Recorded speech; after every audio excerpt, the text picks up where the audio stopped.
Welcome to simple life with DK. ஏற்கனவே இந்த புடவை உங்களுக்கு போட்டு காமிச்சிருக்கேன். வாங்கினும்போது இது தைக்கிறதுக்காக கொடுத்துருந்தோம். தைச்சி வந்திருக்கு பாருங்கள்.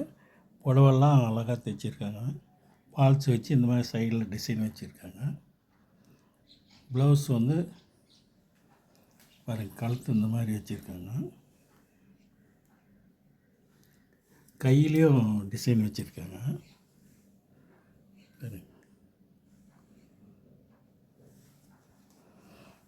கை காமிக்கிற பாருங்கள். கையில் எம்ப்ராய்டிங் இந்த மாதிரி பண்ணி வச்சுருக்காங்க. 2 கைக்கும் எம்ப்ராய்டிங் பண்ணியிருக்காங்க. மொத்தம் ஸ்டிச்சிங் சார்ஜ் நியர்லி 1000 ருபீஸ் வந்துடுது. நல்லா தைச்சிருக்காங்க. எங்கள் சேனல் லைக் பண்ணுங்கள், ஷேர் பண்ணுங்கள், சப்ஸ்கிரைப் பண்ணுங்கள். வணக்கம், நன்றி, பை பை. ப்ளவுஸ் இது வந்து ஃப்ரண்ட் சைடு, இது பேக் சைடு. Bye bye.